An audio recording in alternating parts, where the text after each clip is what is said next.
Hello, everybody, and welcome to Ice Time, where we dive into some of the big ideas around the NHL. I'm Mike Fink, and I'm joined by Mike Augello. I think I pronounced his name correctly, who covers a whole bunch of teams, covers the Sabres, the Maple Leafs, for Hockey Hot Stove, for the Hockey News. There's a lot of things that Mike does, and he's on a few podcasts. But the one thing I would say is he's one of the bosses at Hockey Hot Stove, so probably the second most annoyed person at the site behind Bill Meltzer, who runs the site. So, Mike, how are you doing? Busy day. The Sabres are in the midst of a panic because they're 0-3. The Maple Leafs are in the midst of a mini panic because they lost to an inferior Detroit Red Wings team. So yeah, it's a typical day in the NHL season. Typical October in first week. We haven't even reached. Oh no, we have reached the first week of the season because the season began on Tuesday. Yeah, it really is. You cover the Sabres and the Maple Leafs, two teams which I'm sure are mildly reacting to everything these days, which is why it's good to have you on because we're going to do Overreaction Monday on a Tuesday, and what I want to do is just kind of like we'll go through some things around the NHL and you'll let me know if they're overreactions. I'll let you know if you have anything that's I'm like that's an overreaction or that's not. So I'll turn it over to you and just say like what is something on your mind that you're thinking overreaction, not overreaction, just saying you have a statement that you're like this might not be an overreaction even though it's something happening early on. Um, I think it's an overreaction to believe that because Alexander Barkov and Matthew Tkachuk are injured, the Florida Panthers aren't going to win the Stanley Cup because we've determined that the regular season is not meaningless, but all you have to do is really stick in the race and sneak in. And a team like Florida, with their now two Stanley Cups and three Stanley Cup finals, and they're going to get Kachuk back in January, and based on the fact that they put Barkov not on the season-ending LTIR, I would not be shocked if Game One of the Stanley Cup first round he's in the lineup. And they also, because they put him on LTIR, they get $3.8 million in cap space that Bill Zito is not going to work his magic and find and get like Evgeny Malkin or somebody like that. I mean, the thought that just because these two players got injured, that they were out of the Stanley Cup race was an overreaction. They are like well, let's see. Dracula, you can't kill them unless you put a stake through their heart. That or a werewolf, that's what they're like.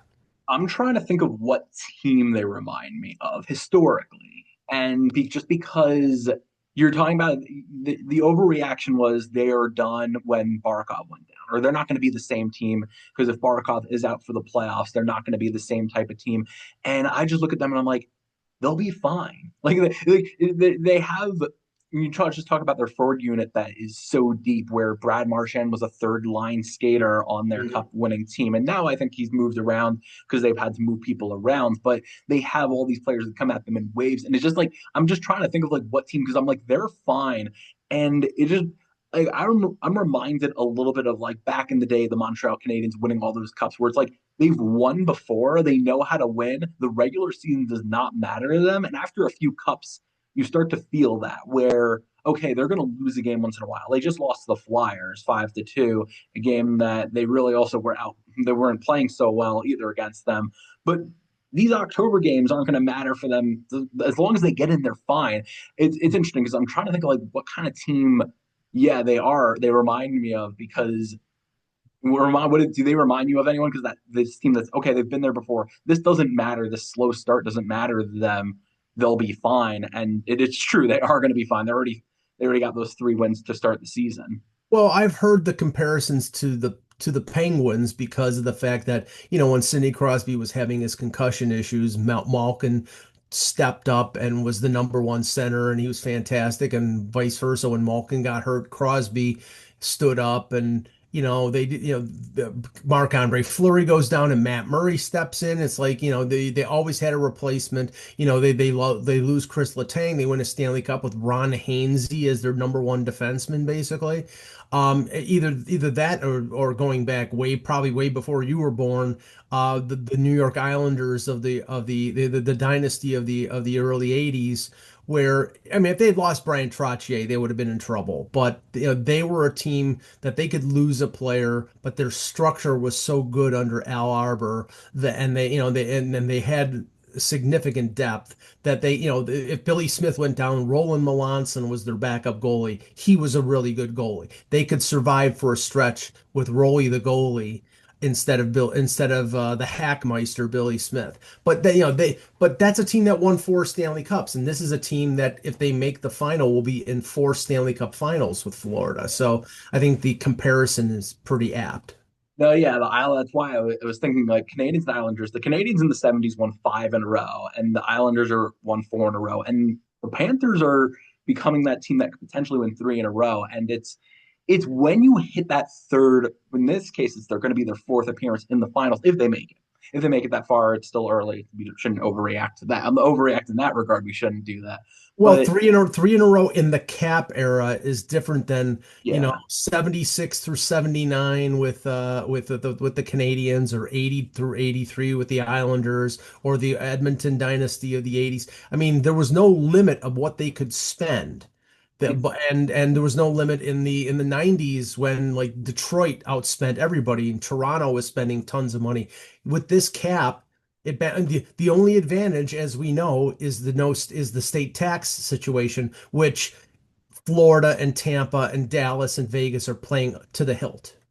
no, yeah, I was thinking it's not only free agent. It's not only that it's free agency didn't exist back then, and it was not a 16 league, but 12, or it was in that number 21. where 20. Yeah, it was in the 20s. It was not 80. I mean, it's not 32, which is Right. also going to become 33, 34. But the note on those teams that once you hit that round is that they've been there before where they're going to hit these slumps where you're like, oh, yeah, they're losing a few games, but no one's going to panic about them or be worried about them just because they've been there before. And the Islanders team, I think 83, the last one they won, like barely got into the playoffs, but everyone's like, oh, yeah, they'll be fine just because like they're the Islanders. Yeah, the Panthers, they'll be fine. I don't know. There were people who were making their predictions before the season that said like the Lightning will be the team out of the Atlantic Division, or maybe another team will sneak by. But for the most part, everyone's like, yeah, no, they'll be fine. I don't think that's an overreaction. I'll I'll list a few statements. You tell me which ones are overreactions and want to dive into, and we'll go from there. First, Okay. overreaction or not, the Avalanche have a top five defense in the NHL. Defensively, are a top five have a top five unit. Well, that will be option one. Option two, Mikko Rantanen can win the Hart Trophy this season. It's already looking pretty good early on. Option three, the Vegas Golden Knights have red flags that are concerning for a cup run. Which one of those are overreaction slash? I mean, all three kind of are, but which one is really an overreaction? Which ones maybe you'd want to dive in? One or two you'd want to dive into? Okay. Let's go first. The Avalanche, I do think they have a top five defense with Makar. The pairing of Makar and Devon Taves is going to be on the Canadian Olympic team. That will be two of the eight defensemen. And then you have Josh Manson and Sam Girard. That's not a bad top four. And then you add Brent Burns into that, and then, even though he's 40, he's still Brent Burns. He'll turn it on every once in a while. So I think they're legitimately a top five defensive unit in the league. So I don't think And that's Brent Burns, the third pair is not right. bad. Like having him there, you don't want him as a second pair or a top pair person, No, but yeah, as a third pair, it just like becomes a solid acquisition for them. yeah, Brent Burns and Sam Malinsky as your third pair is not bad. Okay, so the second one was Mikko Rantanen for the Hart Trophy. I think he's a candidate. I mean, Dallas was my pick to come out of the Western Conference.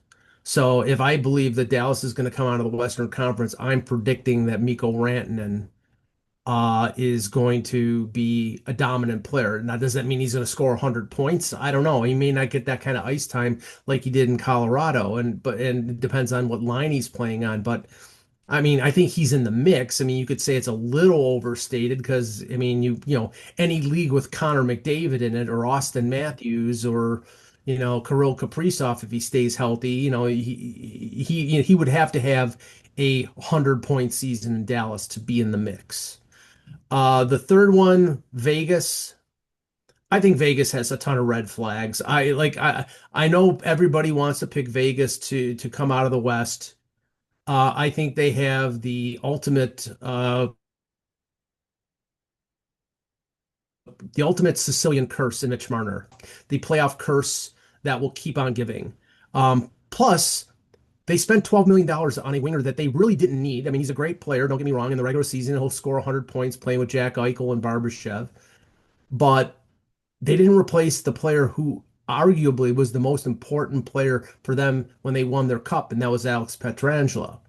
And unless now there's talk about them trading for Rasmus Anderson, they did put Pietrangelo on season-ending LTIR, so that opens up 8.8 million of his salary, and they could accommodate Rasmus Anderson. The only problem is they don't have any prospects to give up. They have Dorofeyev, Dorofeyev, excuse me, I always mispronounce it. But the problem is that he's scoring goals for them. Do they really want to give up a guy who's 24 years old, who's relatively cheap, to get a defenseman who's a pending unrestricted free agent that they have no guarantee of being able to re-sign? And plus, Aiden Hill was the main reason they lost to Edmonton. I mean, they're supposedly in the mix on Carter Hart, and we'll find out tomorrow because tomorrow is October 15th, and that would be the day that the Hockey Canada 5 can sign with an NHL team. Whether that there's any truth to that, but like I am not sold on Vegas. I think there's some good parts there, but I'm not sold on them being this lock to make come out of the Western Conference. Yeah, yeah, it's actually crazy that you agree. Or you're saying these are not overreactions, which is kind of crazy that we agree on these things. I will this first for everything with agreeing on some of these things, but uh, what was interesting is with Vegas is I look at that team. Yes, they got Mitch Marner, and it's like okay, great addition.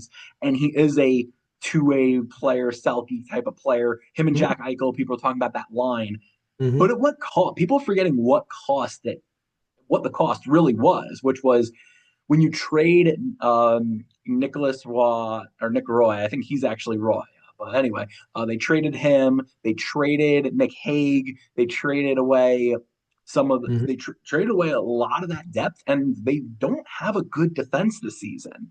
For the No. first time in a while, it looks like Vegas does not defensively look good. When Petrangelo's out, you look at it's like Shea Theodore and maybe a few other players there, but other than that, it's a concerning unit. And this is a team that was has been led by its defense since it's become a franchise, and now that's an issue. And then the other big one is goaltending.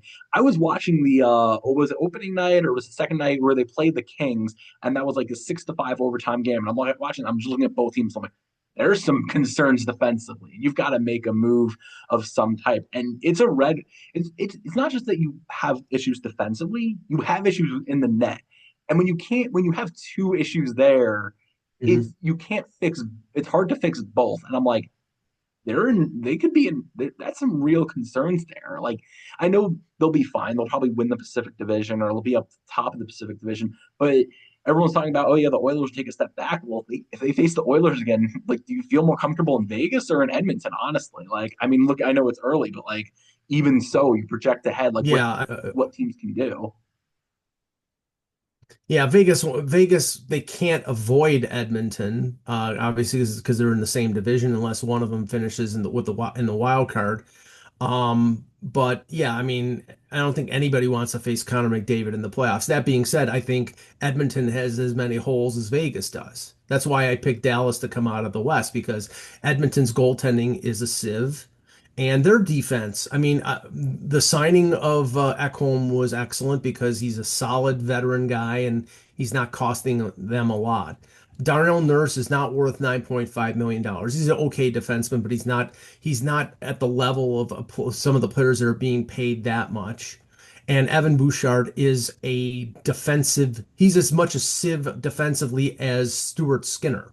He's a great offensive defenseman, but he is a horrible defensive defenseman. He's like a Canadian Eric Carlson. So they have defensive issues, and the other defensemen on their blue line like Kulak, and they're just it's not deep, and it's just there's just so much that Connor McDavid can cover up, and they don't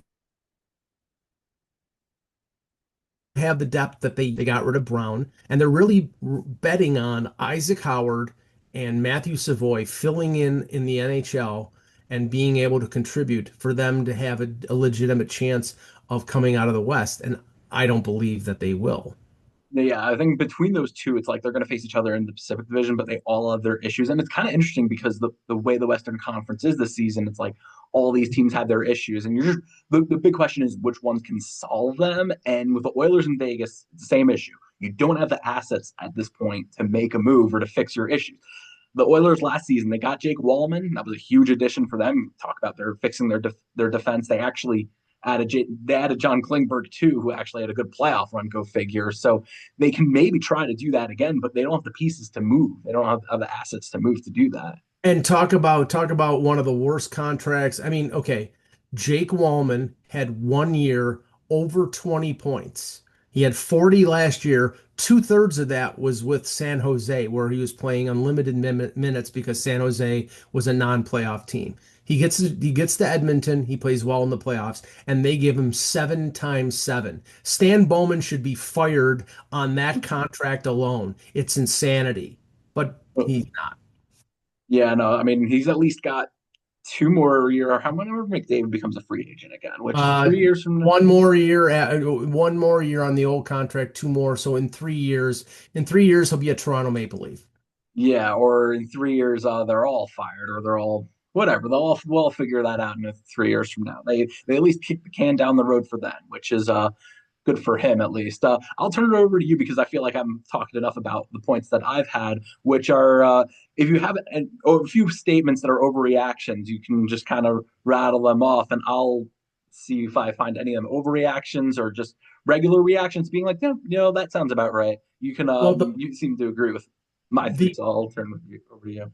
the preseason overreaction that the Boston Bruins were done. Um, and I mean, I think that's already been proven to be a false premise because they're 3-0, they're 3-1. Swayman is playing like Swayman, and they have most of their defense back, and they're actually scoring. So I think that was an overstatement from last week, and it's already been proven wrong.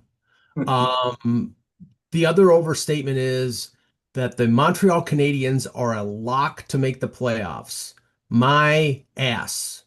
I mean, this is a team, and don't get me wrong, the Lane Hudson contract was great. They got him under 9 million. I thought he was going to ask for 10. They've got Caulfield and Suzuki and Slavkovsky all on good deals. Caden Gooley on a good deal. They don't have goaltending. Samuel Montembeault, I don't care. He had a good 2 months last year, and they got into the playoffs. Jakub Dobish is a decent backup. They don't have the goaltending of, I think the only team in the Atlantic Division that has worse goaltending might be the Buffalo Sabres without Luukkonen because Luukkonen's not available yet. But every other team in the division, I think, has better goaltending than the Montreal Canadiens. And they're not deep enough. They've been looking for a second line center forever. They plugged in Kirby Dach as their number two center, and when he goes down with his knee injury, which he always does, um, then they're going to be without, and then their number or somebody like that. But everybody in their preseason prognostications was saying Montreal's a lock to make the playoffs. Not a chance. I think if there's one team of the final eight that drops out of the Eastern Conference playoff race, it's the Montreal Canadiens, and somebody else moves in.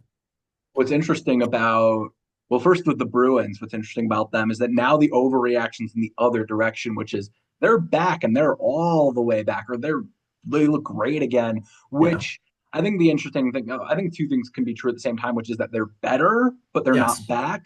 Which I right. think, because interestingly, their one loss came was that at Monday afternoon game against the Lightning. I'm mixing up Yep. my teams here, but Swayman didn't even start that game, No. which is he's looked good so far. They're 3-0 in starts that he's had, and he's looked good. And the defense, I know Hampus Lindholm is out, and we don't know how long he's gonna be out for, but Nikita Zadorov looks better this season. Charlie McAvoy looks healthy. Like, yeah, they're a team that intrigues me. I think it's a little bit of both, where everyone was kind of writing them off before the season. I wrote them off. I thought this is a team that could potentially be looking at a fire sale or trading away players, but at the deadline. But they're going to be at least competitive.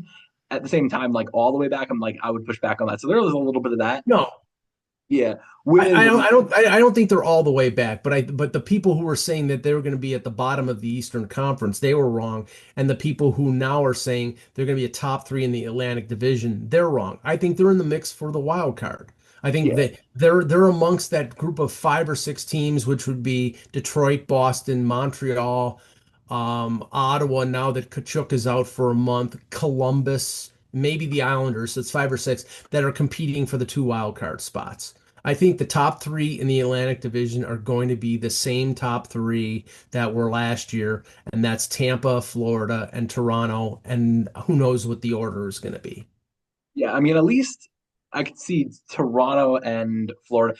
Tampa actually, we were talking about an overreaction. I think like their slow start is a little concerning because like uh the way they fell apart defensively to the Devils and to the Senators, that's a little bit concerning. But like the top three, but there's a mix, especially in that Atlantic division, teams 3 through 7 or 3 through 6, where it's like, okay, any of them can finish. You could look at a team that finished in sixth place, and that's what the Red Wings have been the past few years, where they finished sixth, and you're like, oh, they've looked good for a lot of the season, but at the end of the day, they've come up short. But I want to yeah, the overreactions to the Canadians being a lock to I'm not I wouldn't say they're locked to the playoffs. I am higher on them early on, watching them early on in the season.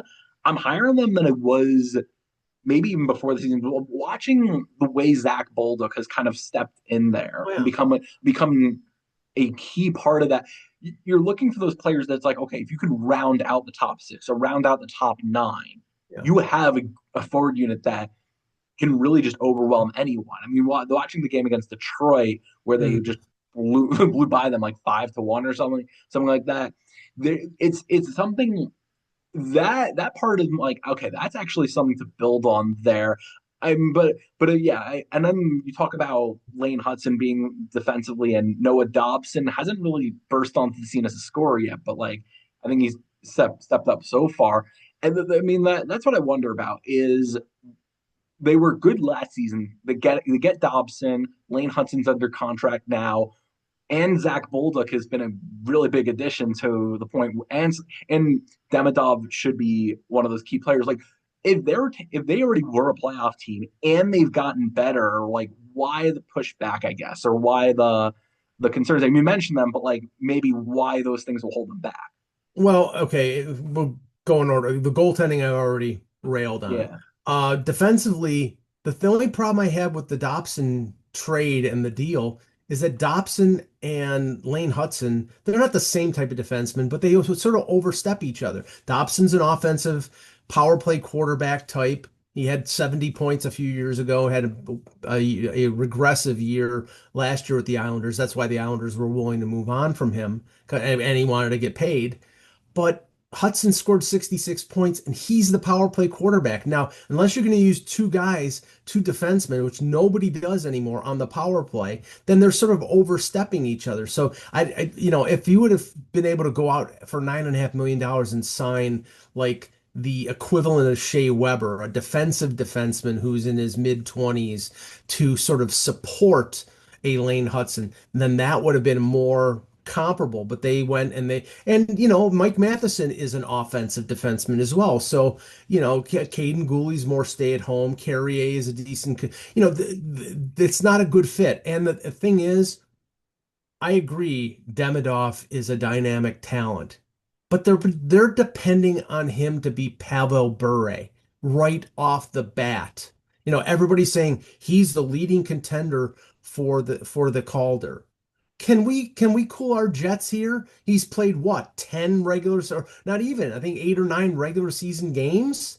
I mean, I think he's a great talent, but I need a little more proof. I mean, Matvei Michkov in Philadelphia had the same reaction. He's gonna come in and and Even he Celebrini did, to your well, point.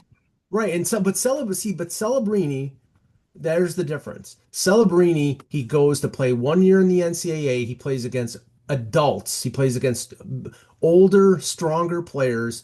And everybody who's seen Celebrini in San Jose says this is a well-rounded two-way player. He can play offensively. He can play, he's responsible.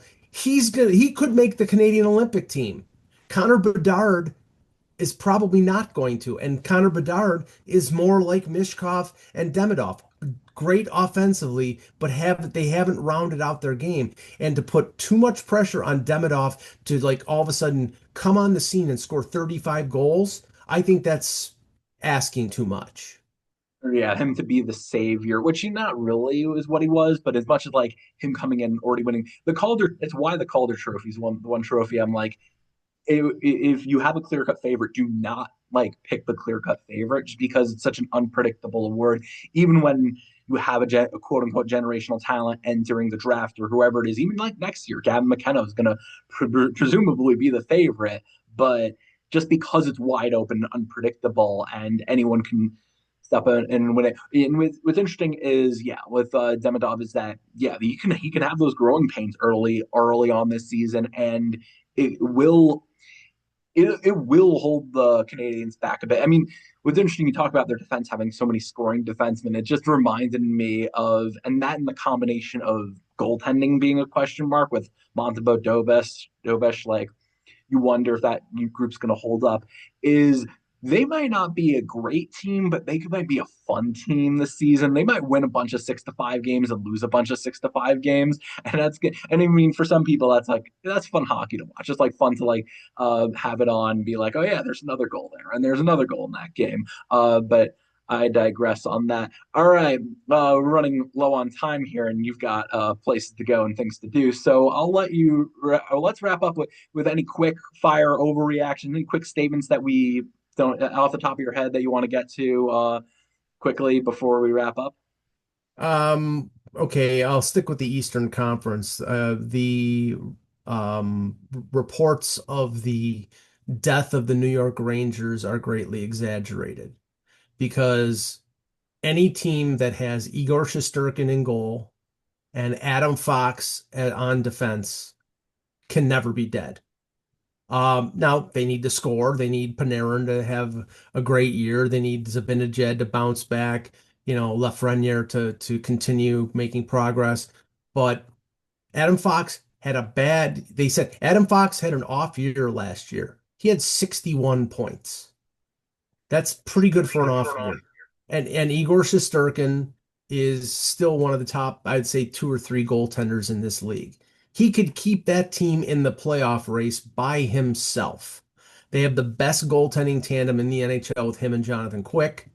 I think their defense is a little better this year than it was last year. I don't particularly like Will Borgen and Carson Soucy as their second pairing, but I think Schneider is a pretty decent defenseman. If they get Will Cully consistently scoring and Lafreniere scores, I think they're making the playoffs, and everybody was writing them off, and everybody was saying Chris Drury.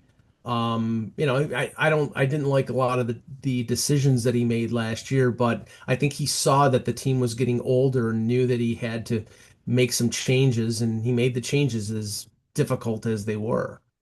Yeah, I think what's interesting about the Rangers is that when you have Shesterkin, you have Adam Fox, and you have Mike Sullivan as now your head coach, you and even Panarin, who's still, I mean, he's heading to free agent, but he's on their team this season. You're going to have a high floor. You're not going to maybe have a high ceiling, but at the very least, you're going to have a high floor. And it kind of, if they wanted to bottom out, which they don't, but say they did, it's actually harder to do that when you have that type of floor that already Shesterkin's going to win a certain number of games by himself just by being great every night. But it's going to put them for sure this season in the mix with the rest of them. I mean, you talk about the Atlantic Division being like through. I mean, being a bunch of teams bunched together, or it's really stacked. The wild card similar. It's similar with the Metro. You have the Blue Jackets, the Capitals. You've got all The these teams that are in Hurricanes. the Hurricanes, Devils. You could say those are maybe going to be like the two top teams, but after that, yeah, it's wide open where you have all these teams that could just be in the mix together, and then one of them will be like in seventh, and you're like, oh wow, they're seventh. Well, really, they were in the mix all season, and they sold the deadline, and that's why they're there. I kind of agree with that one also, which I guess we were in agreement a lot on this one. A lot of not overreactions, overreactions, but not. All right, that's all we got. So, Mike, before we go, where can we? I mean, I tried to mention everything. I'm sure I forgot three Sure. or four things that you do, but any plugs? Plug away. Okay. Well, I want everybody to come to Hockey Hot Stove and read Mike, myself, and a number of our bloggers. I cover the Leafs for Hockey Hot Stove as well as being the co-managing editor. I'm also the co-editor for the Buffalo Sabres for the Hockey News and a co-host of the Off the Post radio podcast and the wraparound on the Hockey News and the Leafs combo. So I'm a little busy sometimes, so especially during hockey season, but I have no life, so my hockey is my life. So there you go. Yeah, and I appreciate you making the time at it. It's a busy day for us and busy day for you. So I appreciate you carving out the time. I'm sure you're ready to take a nap, but I think there's hockey beginning soon, so you've got to Yeah, get to that. Leafs Predators. So yes, Leafs, yeah, Leafs Predators tonight, and then tomorrow night I think is Ottawa versus Buffalo. For some reason, Buffalo has four home games to start the season, which not the they way. they have Sorry. six of their first eight at home. And we looked at this at during the summer, me and a couple other reporters, and said, if they get off to a bad start, this is bad because these fans are going to be not happy. And already two home games, they've booed them both games. The fire Kevin Adams chance occurred at the end of the loss to Colorado. And I didn't see this because I think I was in the elevator at the time. Supposedly, somebody threw a jersey on the ice. So, I was saying during the summer that the fan base in Buffalo had sort of shifted from anger to apathy. There's still some anger. I think I heard the report about the jersey too. I think one of the overreactions I actually had was, which is not an overreaction because I think everyone agrees with it, is that the Sabres already look concerning and already done. But we don't have enough time to dive into that. We probably need another 3 hour podcast for that. And we've got to go. So that is all we got, Mike. Thank you for joining. We hope you all enjoyed. Please like, comment, subscribe, share. Check out all the great work at Hot Stove. You could find some stuff by me and a lot of stuff by Mike here. And tune in next time for another great episode. Thank you.